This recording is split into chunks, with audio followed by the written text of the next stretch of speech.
Hello everybody, welcome back. The countdown for this year's Gamescom has officially begun since we are exactly 1 month away from the event, and I cannot stop thinking and dreaming of all the amazing features that Chris Roberts and CAG have prepared for us this year. In the meantime, we have some really great news to discuss about the Evocati PTU, but some other great features of the development. Our main topics for today are going to be the shopping experience, and more specifically the kiosks and their interface, but also some very good improvements on the AI.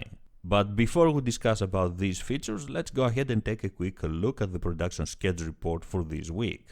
Like every week, the production schedule report was updated, and the really great news is that we have absolutely no changes. The dates are the same for the Evocati PTU, for the White PTU, and the official release.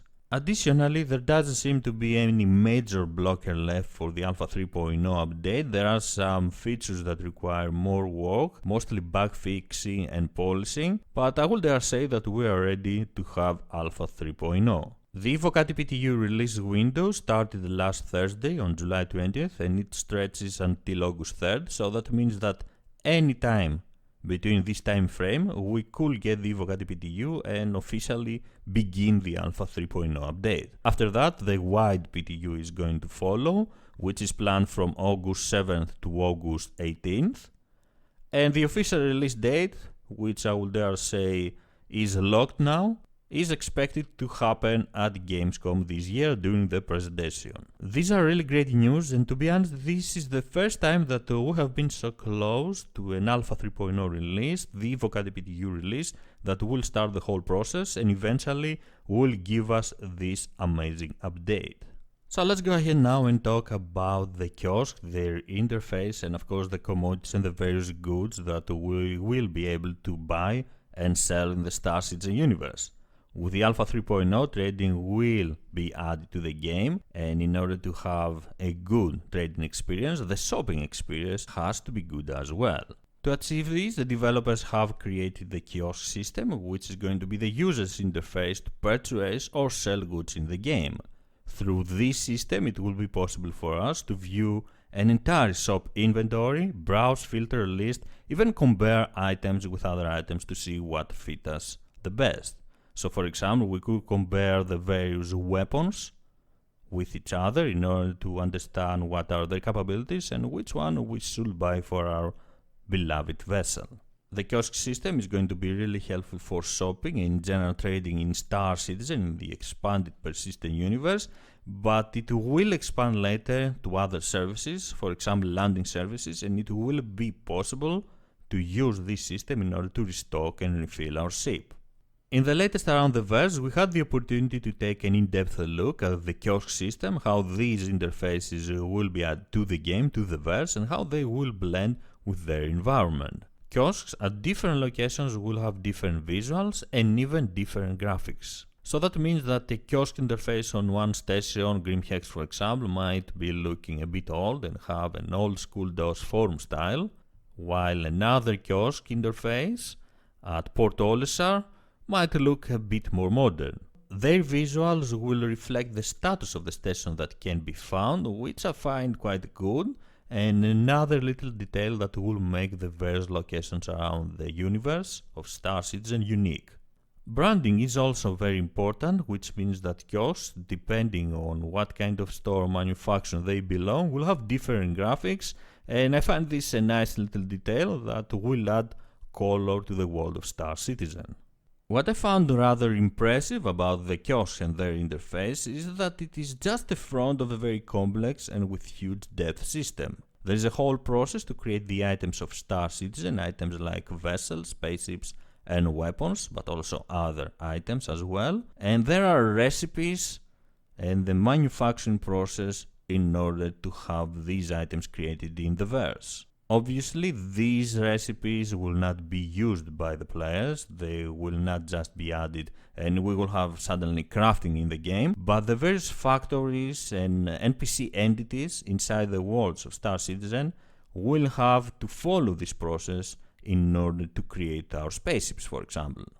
To achieve this, they will have to follow certain recipes and they will have to use certain resources. What kind of resources are necessary in order to create a specific item will determine the offer and demand for that specific resource at a certain location. And this will create opportunities for players to make money by trading this specific resource at that specific location. And this is how the whole trading system in Star Citizen works.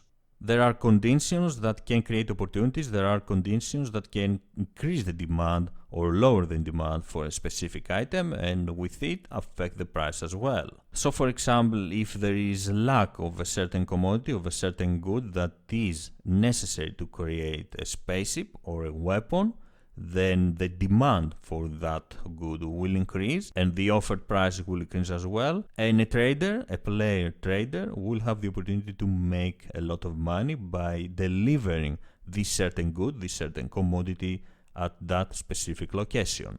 In general, there are going to be many conditions that will affect the prices of a certain good, of a certain commodity, and clever and good traders following these conditions and knowing what is happening in the systems, the solar systems of Star Citizen, will be able to make a lot of money. So from what we can understand, the kiosk system is a great interface that will allow us to buy and sell goods and commodities, but in reality it's just the front of a very complex system and just a small part of the dynamic economy of Star Citizen.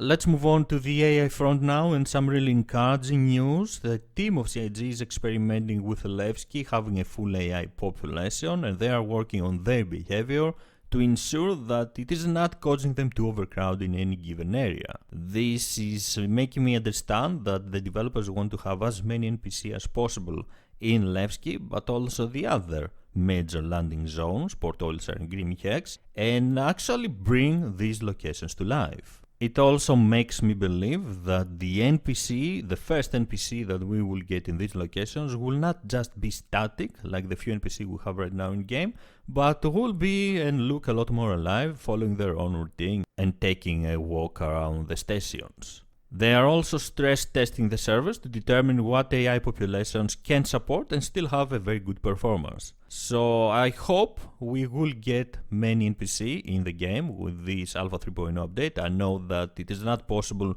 to have the maximum number of NPC in these areas, but the more the better. The body AI is also progressing steadily, and the leader, you the player, will be able to control the AI, to control how it follows you, if it is going to be in front of you or walking side by side with you. The AI body will be able to take cover and move from cover to cover while following the player, and this is a very good first step to a companion AI that will intelligently follow and help in combat, and a system that will hopefully later be used in order to control successfully a team of NPC. They are also working on support for landing and taking off of AI ships on surfaces like landing pads, hangars, other ships and celestial surfaces, but also quantum travel functionality for these AI ships. An interesting addition that will make very enjoyable our interaction with not only the NPC pirates, the NPC AI in the persistent universe, but will affect Squadron 42 as well. Talking about Levski, according to Brian Chambers, new areas and locations have been added to that new landing zone that will increase the number of things the players can do and explore, including a new store and an administration office. The garages have also received their final polish and dressing pass, and they are ready to be used. These are great news, and I really can't wait to spawn my Nox on one of these garages and get out of there, start exploring Delamar. The developers are also working on missions, and more specifically on the mission broker and some mission system features for the 3.0 update. The mission broker has been adapted to support multiple players accepting the same missions, and players now accepting the same mission will have to collect the same item. What I understand from this is that players that belong to the same party, if they accept the same mission, will have to collect the same item, so it will be easier for them to complete the mission together, return it and make money. Last but definitely not least, the Cyclone was revealed last Friday. It is a ground vehicle, an all-terrain ground vehicle that comes with 5 variants, and the sale will continue until August 2nd. The Cyclone is another ground vehicle that will increase our options when we want to perform planetary landings and planetary exploration, ground exploration, and with its 5 variants, it will help you perform any kind of activity you want.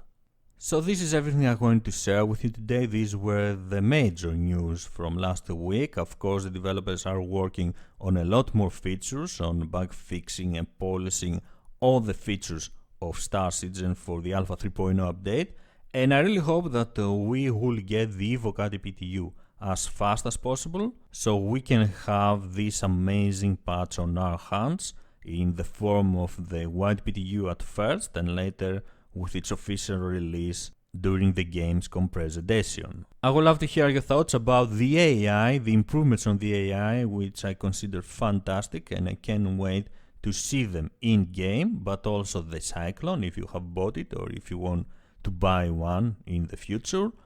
And what do you think about the Evocati PTU? When do you think it's going to start? I hope that we will get it this week, as soon as possible, so we can finally say that the process of getting the Alpha 3.0 is finally live and a dream will very soon come true. Thank you very much for joining me. If you enjoyed the video, please don't forget to leave a like and subscribe for more. I am SquidofLove and I will see you around the verse. Bye bye.